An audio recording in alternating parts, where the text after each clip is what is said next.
High বন্ধুরা, আমি প্রিয়া। আমার প্রিয়া কিচেনে তোমাদের স্বাগত। আজ তোমাদের করে দেখাবো লোটে মাছের রেসিপি।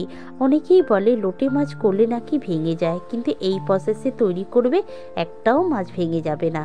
এখানে আমি 500 গ্রাম লোটে মাছ নিয়েছি, ভালো করে ধুয়ে নিয়েছি। এবার আমি এর ভেতরে দিয়ে দেবো 2 থেকে 3 চামচের মতন ময়দা দিয়ে একটা কোট তৈরি করব, যাতে মাছটা ভেঙে না যায়। ভালো করে এটাকে মিশিয়ে নিচ্ছি।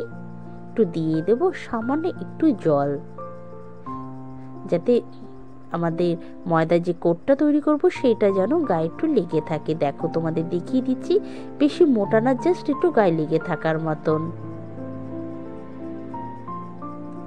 এবার আমি কড়াইতে তেল গরম করে নিচ্ছি, দিয়ে দেব মাছগুলোকে। এইভাবে লোটে মাছ ভেজে নিলে একটাও মাছ ভেঙে যাবে না, কিন্তু মাছটা যখন ভাজবে একটু দূরত্ব বুঝিয়ে রাখবে। উল্টে পাল্টে মাছগুলোকে ভেজে নিচ্ছি আমি। দেখো, একটাও মাছ কিন্তু আমাদের ভেঙে যাচ্ছে না। এইভাবেই সমস্ত মাছগুলো আমি ভেজে নেব। সেই তেলের মধ্যেই আমি দিয়ে দেবো সামান্য একটু কালো জিরে আর শুকনো লঙ্কা। একটুখানি ভেজে নেব। দিয়ে দেব আদা বাটা, রসুন বাটা, আর দিয়ে দেবো ঝালের জন্য কাঁচা লঙ্কা বাটা। সবগুলোকে ভালো করে মিশিয়ে নিয়ে 2 মিনিটের মতন ভেজে নেব।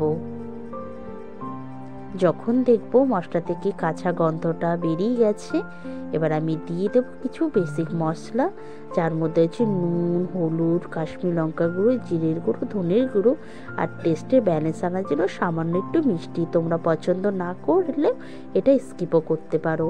এবার মশলাটাকে দিয়ে সামান্য একটু জল দিয়ে মশলাটাকে কষাবো। জল দিয়ে মশলা কষালে মশলার কালারটা খুব সুন্দর বেরিয়ে আসে এবং মশলাটা পুড়ে যাওয়ারও ভয় থাকে না। আমার খুব ভালো কষানো হয়েছে, কারণ আমাদের মশলা দিয়ে তেলটা ছেড়ে গেছে। এবার আমি প্রয়োজন মতন দিয়ে দিলাম জল। এই রেসিপিতে কিন্তু জলটা বেশি ব্যবহার হয় না। এবার ভেজে রাখা মাছগুলো আমি পরস্পর দিয়ে দিলাম, দিয়ে হালকা হালকা করে একটু নেড়ে দিচ্ছি। এবার আমি গ্যাসটা জোরেই দিয়ে নেব। এটা একদমই সময় লাগে না, খুব তাড়াতাড়ি হয়ে যায় মাছটা।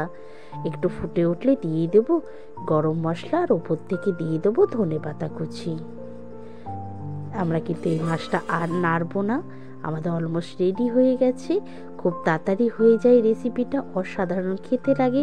তোমরা বাড়িতে তৈরি করবে, আমাকে জানাবে কেমন হয়েছে। ভালো লাগলে একটা সাবস্ক্রাইব করে